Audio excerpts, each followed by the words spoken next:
กราบสบายดีเด้อพี่น้องทางฝั่งลาวกราบสวัสดีเด้อพี่น้องทางฝั่งไทยและต่างประเทศบ่สุขทุกคนมื้อนี้ก็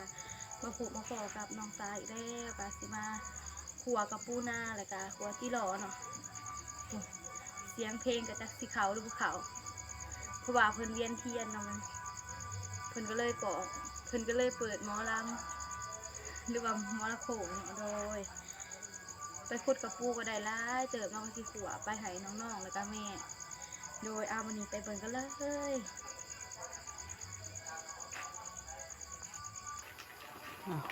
ตอนนี้กำลังขวดจิรอก่อนจะคอยขวด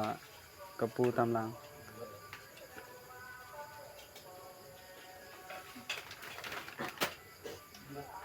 มันยังมืดเลยโทษแม่พี่บอกว่าอะไรดีทงบังเลยว้าวได้ร้ายวะถือว่าลายเติบเนาะจิรอแหม่นี่เลยเดี๋ยวทำสาใส่ขวดจิรอไว้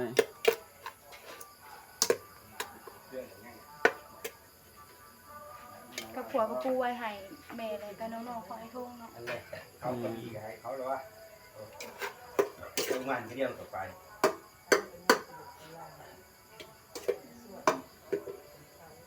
หัวแล้วก็ขึ้นตู้ไว้มือเขาถึงเอามือง่าถ้าเขาใส่ตู้ไว้มันทำกับบัสซี่เพราะว่าเขาหัวขึ้น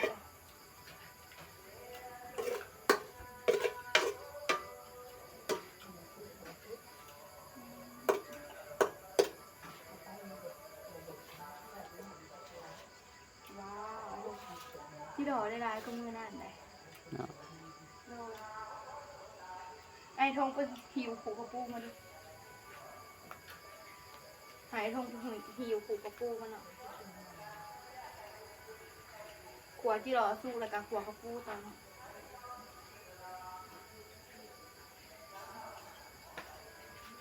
กระปูก็ได้ล้างแห้งเอาแสหนา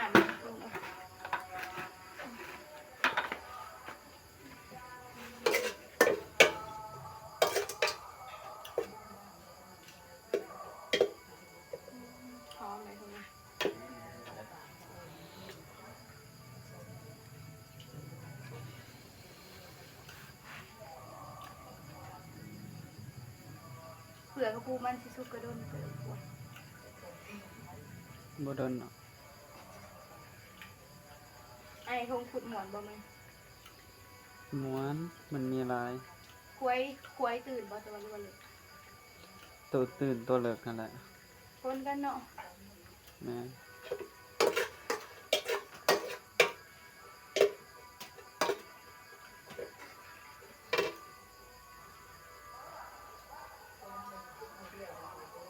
ที่โป่งยามนี้มันอยากหาหยาเนี่ย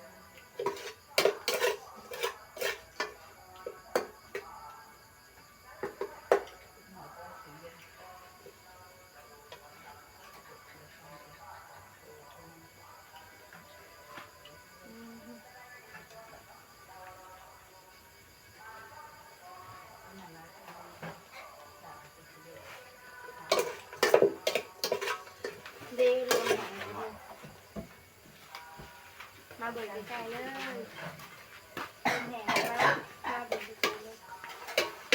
ใส่แล้วสุกแล้วมาเบิกใกล้ๆเลยพาแม่เอฟซีมาเบิกใกล้ๆเลยนี่แม่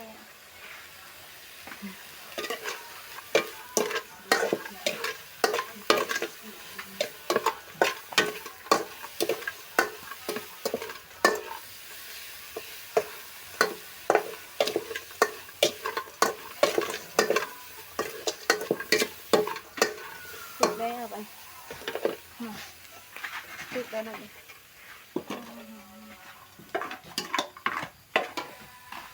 เดี๋ยวจะใส่ถ้วยไว้หน่อย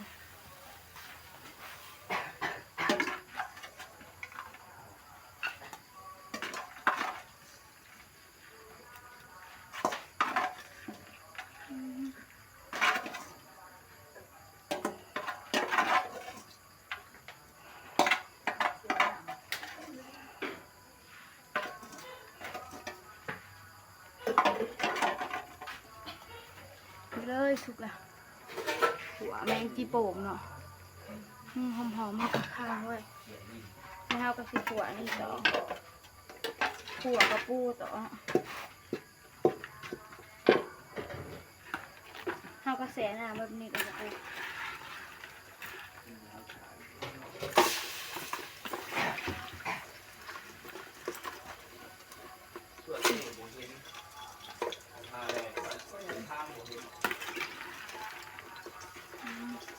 กระปูก็ได้หลายแห้งได้ประมาณ3 ถุง 4 ถุงแหละถุงอยู่บ้านไอทงหาอย่างมาถุงอยู่ในสวรรค์เลยหาอย่างก็เจอกระปูน ไปมันจะเหมือนไป ก็พอได้อยู่ ไปเก่าคุปะกูเลยคุปะมันเองอยู่ แต่หาช่วงนี้มันหักกระหาพูดเนี่ยเนาะใช่ทงเขิงหมอเลย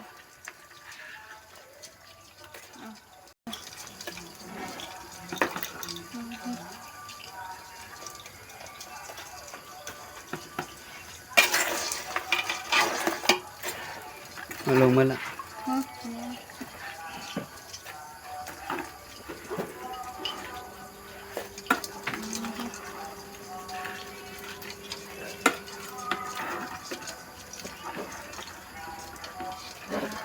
ปล่อยไปเอามือเลยพยายามเป็นโฟกก่อนขาครบนี่เขาจะเจ็บนะ ว่าไปกันเลยเดี๋ยวก็ได้มันครบมันก็เจ็บนะ เอาล่างร้ายหน้า พระท่านตื่นตีนะยุงมีหมูตื่นว่าผมตีมือมีหมูบอกมึงได้จับตีสองโต ขาครบเขาก็สิเจ็บแห้งขา เลยโต ขาตัวใหญ่มันครบตัวน้อยมันครบกับสิบเจ็บกันเลย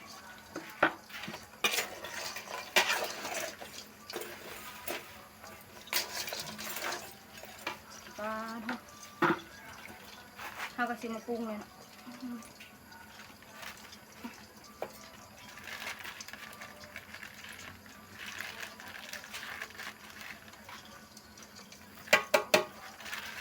เพื่อจะสิเบิดเลยน่าจะพอดีแล้วพอเลยใส่ผงนัวลงไปเลย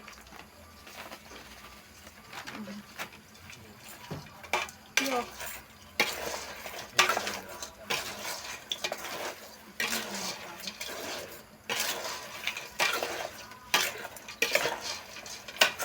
เอาพาหมอมาขวดไปไหนคะนี่นะพาหมอนะ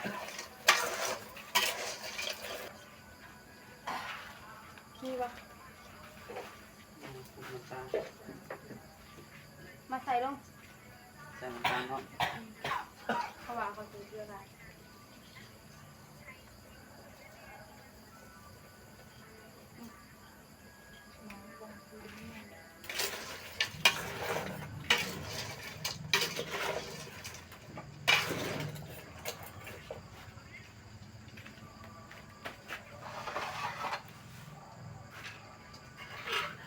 ใจไปทีละชิ้นเขา เอาเดี๋ยวนะ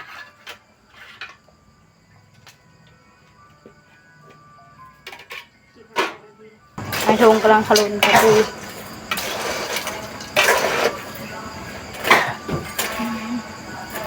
ไทยขอ ไป เลย เรียน นะ เกียร์ผ่านเมื่อนี่คือไปเรียน หรือว่าไปเอาส่วนฐานมาใส่ป่ะไทยมันขอแห้งต้องไปหาส่วนฐานมาใส่กำลังขัวกระปูปะไหวนะ ตอนนี้ถ้าให้มันผดเนาะกำลังตื่นผ่านใช้ใหม่ๆเนาะเดี๋ยวให้หมอผดก่อนจึงเปิดเบิ่งเนาะตัวนี้อัดพาหมอไว้ก่อน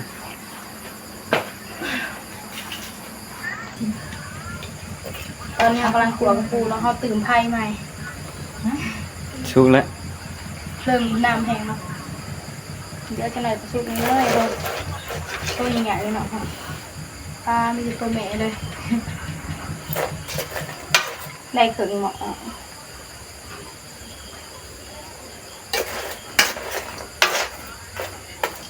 เดี๋ยวถ่ายอีกหน่อยก็สุกแล้วตัวใหญ่ๆมีแต่ตัวแม่เลย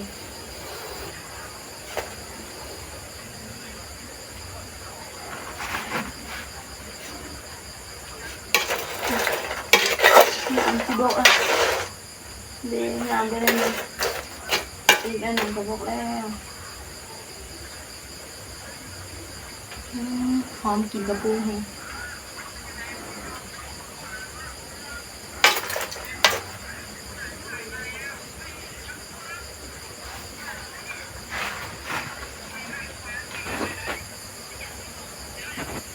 ตอนแรกไฟพ่อเองแห้ง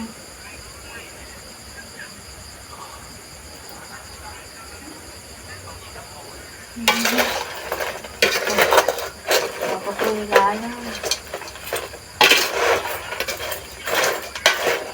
ดูงานเป็นบกแล้ว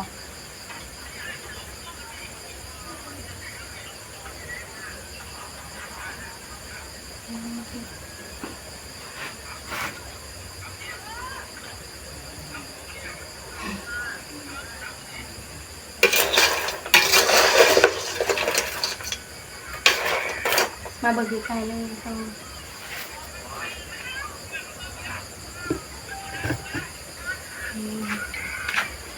นี่เลยนะกระปูมีตัวไหนตัวใหญ่เนี่ยใส่ถึงหมอตัวแม่ทางนั้นเลยกระปูกะหูตื่น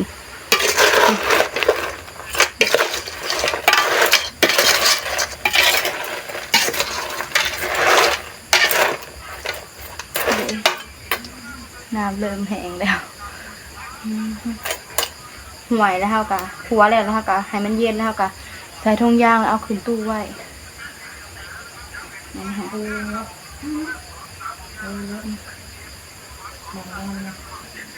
มันสุกแล้วตู้ไว้มือเขาก็เก็บเอา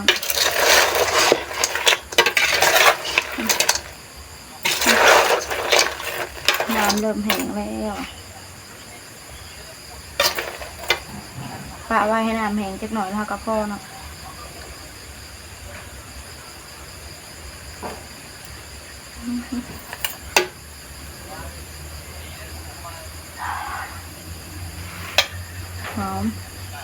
หอมกระปู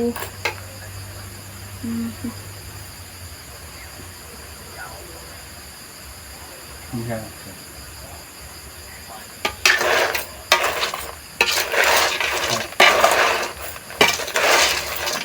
น้ำเริ่มแห้งแล้วอีกนิดนึงเขิงหมอเลยน่าจะได้4 ถุงคนละถุงหอมผักเนาะมันเริ่มเหลืองเลยเดี๋ยวมันก็สุก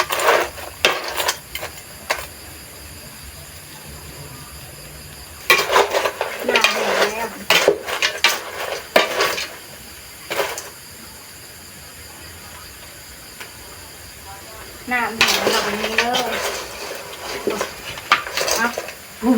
ก็ออกสิได้เด็ดทุกก็ออกจากมีตามันออกเดี๋ยวจะเอาไปล้างเอา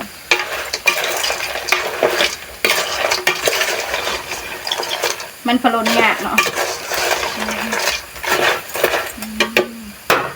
นี่เลยเนาะนี่เลยกระปูตักออกทุบเทใช่เลยนี่เลยตักออกให้มันเย็นส่วนร้ายมีแต่ตัวแม่ร้ายเนาะกระปู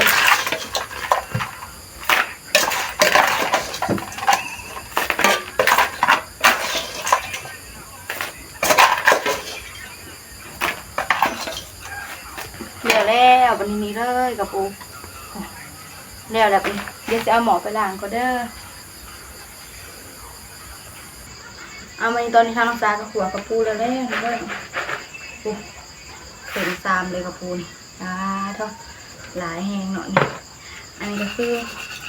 ที่ดอกเนาะเบิ้งเดี๋ยวทางน้องสาวซีมาก่อนโต้หนึ่งค่ะห กระปูก็ชิมหมดแล้วมันชิมตัวมันตกออกเกี่ยวหมอ กระปูนะคุยกับไปเลิกเนาะแบบมันตื่นโอ้ได้หลายแหงคือเดี๋ยวก็ซื้อหัวเสียทงอันนี้ไว้เนาะเอาขึ้นตู้ไว้กระปูกับขัวแล้วเรียบร้อยแล้วนี่เลยกระปูเนาะมีตัวใหญ่มีตัวแม่ไข่เนาะนี่แม่ไข่ตัวใดเด้นะตัวแม่ไข่พวกมีตัวแม่ไข่นี่เลยเนาะพวกขัวที่หล่อนี่อันนี้กระปูเนาะเขาก็สีแพ็คใส่ถุงไว้เนาะปลาโถเป็นตาแสบแห้งนี่เลยเนาะขัวแล้วห่อนปะให้มันเย็นก่อนจึงใส่ถุงย่างผลงานมื้อนี้ก็ได้ลายแห้งเนาะทางทงใส่ไปพุดเนาะ